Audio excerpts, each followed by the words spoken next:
Okay, winning the Coors Light Pole Award for Sunday's running of the Tums Fast Relief 500 is Denny Hamlin. He drives the number 11.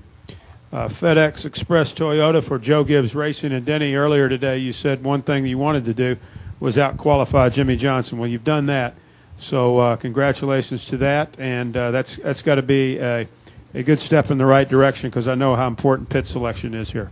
Yeah, it's the biggest thing, and this is probably the only first or second race that we've had all year that we've actually just worked on qualifying on Friday.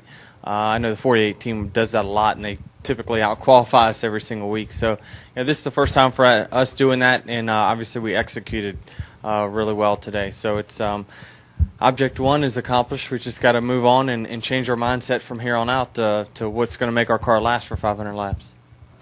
Okay, we'll take some questions now for Denny. Lee Spencer, we'll start with her, and then we'll see a few other hands go up. Go ahead.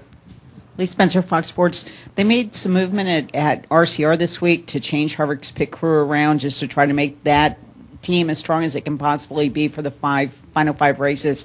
Have you gotten the same kind of support from your teammates? Have there been any changes in the 11 car?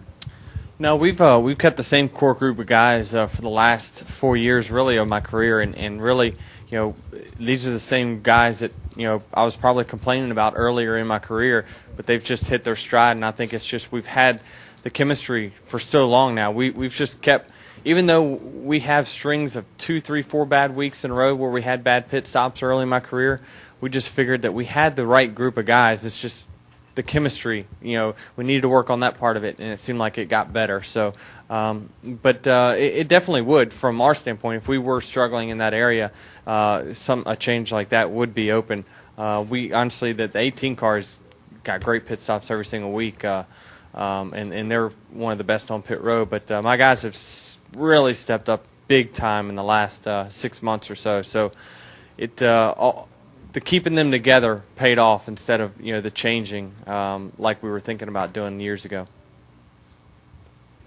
Next question, Nate has one. Nate Ryan, USA Today. Denny, it seems like confidence has just been sky high for you the last week, and it just seems like it's you said the 48 should be worried coming here. You predicted today, hey, I think we can out-qualify him. It seems like everything's going to plan, but are you going to stay with that all the way through the race, or do you temper that a little bit, knowing the last time you sat on pole, things didn't really go according to plan? How did they go? Blow an engine in Atlanta? Oh. Obviously not. I didn't know. Obviously you're not worried about that at all. No, definitely. I forgot, actually, last time I've had a pole. I don't get very many of them. It seemed like I would remember. But, no, it's just we know here is a completely different beast than what, Atlanta or that one of those tracks were. But we know when we do qualify on the pole, our car is really strong because, we typically don't qualify very well. But we always seem to race well. So, yeah, I mean, it feels good to set out a plan and execute it. And then we set it out days ago when we said, okay, don't even worry about what happens in race trim on Friday. Let's just worry about getting that number one pit stall. And that's optimistic considering you're going up against 42 of the best guys in the country. But, when you're able to execute it like we've done, it's been it gives you obviously a lot of confidence. Got a question here. Gentleman right here, raise your hand. Denny, Damian Sorlett, Danville Register MB. Was the qualifying today, was this phase one of your plan for the final 5 races to get on the pole, hopefully get those 5 bonus points, and hope Jimmy stays back in 19th and you win the race? Well, odds are that the 48's not going to stay where he's at, and the 29's not going to stay where he's at. So that gap is going to close, and so all we can do is try to win, and I feel like it's going to be much easier coming from starting first. We're going to be able to be much easier on our equipment throughout the day, where I've started back where those guys have before, and you've really got to use up a lot of your race car, and sometimes you don't have anything left by the time you get up front. So it's going to be much easier on us starting there. We can kind of set the tone, hopefully lead a lap early, and obviously try to keep everyone behind us, because the more we lead, that's going to be less for those other guys. You've started 15th and 17th before here and won.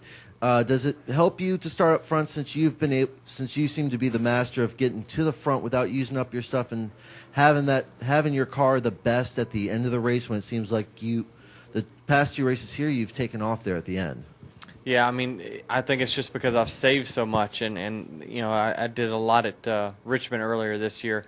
It's just about conserving equipment, and I do feel like I'm good with saving brakes and things like that. But parts have gotten so reliable on these cars nowadays, the brake packages and everything, that you know, guys are really hammering them and running as hard as they can each and every lap, and they still have something left. So I think it's just you know, it's a great start to the weekend, obviously, and obviously people probably might read into where Jimmy's starting, where Kevin's starting, and where I'm starting, but we know as soon as the green flag drops, those guys are going to be coming. Questions for our pole sitter, right here. You know, Mike Mullen, that pit road here is real tight. You got a great pit stop. What's it like? I mean, pit road the last couple of races has been pretty mean and nasty or tough. I mean, people pushing each other out in the grass and that sort of stuff. You've got a great pit stop. What about the other spots on pit road? How bad is it here for those guys? There's about 3 good pit stalls, so what's good for us is hopefully by the time the 48 gets to pick a pit stall, you won't have ones that works out for timing lines, because a lot of guys here cheat pit road quite a bit in the sense that they'll gas their cars up. They know where the timing lines are, so they'll cheat where they are on pit road to work those timing lines. So hopefully those good timing line pit stalls where guys you cheat that will be gone by the time those guys get to pick up a stall. So that will help us pretty much all day.